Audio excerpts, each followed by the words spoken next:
name's Ian Hodge. I'm the Flood Risk and Operations Manager for the Environment Agency. We're standing here at Morpeth on high standards. It's very critical at the moment. The River Wansbeck has been rising throughout the night after 3 inches of rainfall. We've issued 2 severe warnings for the town centre and we're considering others now. In terms of what's happening now, we expect the river to keep rising over the next 3 to 4 hours, so levels are becoming really critical. We've now started to evacuate the high standards area and we're considering further actions for the town as a greater part. How many homes do you think there are around about 20 homes immediately at risk within the high standards, but across the Morpeth area there's around about 1,000 that could be vulnerable. That would depend upon obviously the river rising a lot higher and a lot quicker than it is now.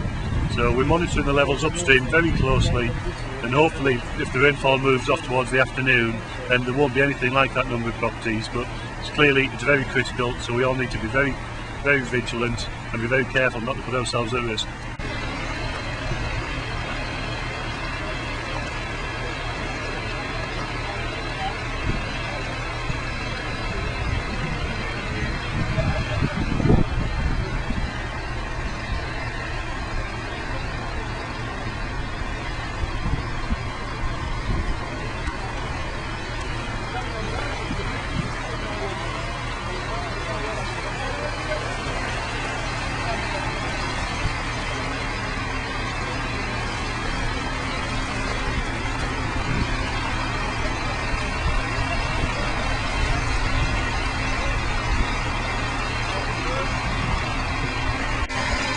My name is Ivan Milliken from Northumberland Fire and Rescue Service. I'm a group manager in charge of the incident at High Standards Morpeth. As you can see, it's a flooding incident which is very severe. We had to close the bridge because the water is now travelling laterally and we have to evacuate all the premises in the area.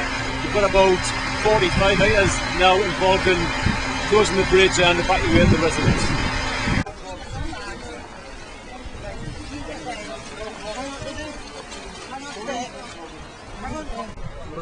Okay, your name is? Evelyn Chapman.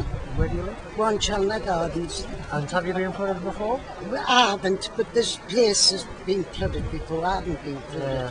So, how do you feel today? Very old. But was it good to see the rescue teams coming? Oh, definitely. They're doing a good job. Yeah. Very good job. Yeah. And have you any problems with your friends or neighbours? Or you haven't got any pets left? No, anything like that? No. So I think you just hope to get back to your house as soon as possible. Going to the daughters. To the daughters. Okay, thanks very Till much. everything settles down.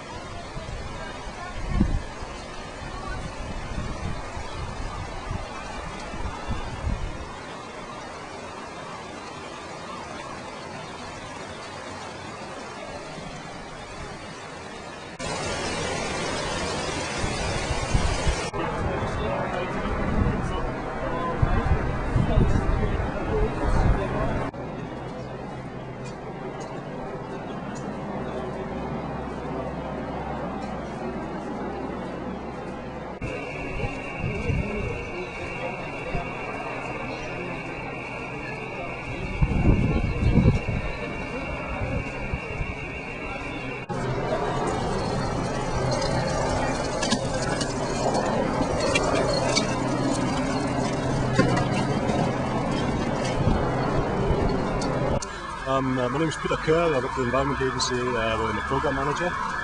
Basically the situation in Morpeth just now is very serious. The water level is still continuing to rise.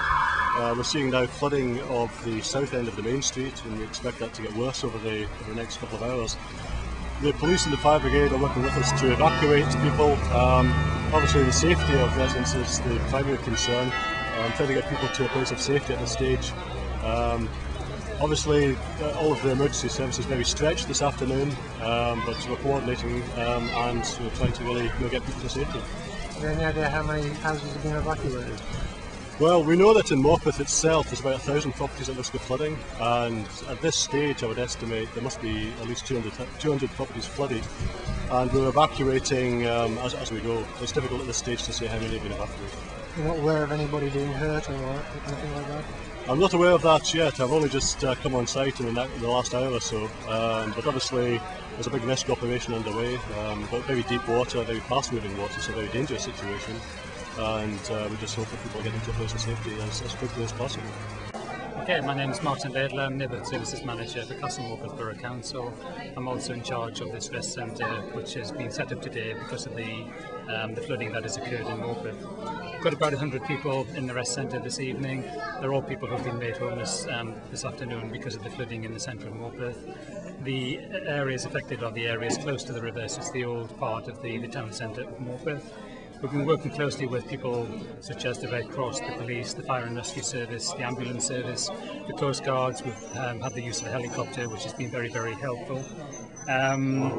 We've been providing hot drinks and food for people who've been evacuated here this evening, and the spirit has been generally good. To some extent, it's been a situation where we've had to revise our approach as the situation has developed. We weren't sure this afternoon when we started how quickly people would be able to go home. The way it has happened, it looks like people will be here overnight. And we are currently making arrangements to ensure that people can bed down here this evening. We do have some people with pets, and that's one of the consequences of people being made homeless. The pets are also made homeless, and so we're also trying to provide accommodation for the pets this evening as well. Obviously working closely with the police, and as soon as we have more information, we'll be able to tell residents when they will be able to go back to their homes. But based on the information we've got at the moment, it looks certainly the situation will be here overnight, and it appears that the river level is still rising. My name's Station Manager Andy Railton from the Fire Service. At the minute, we've had a number of crews working throughout the day. The situation is at the moment that the water is receded, the tides went back, and we've looked around at the premises around here.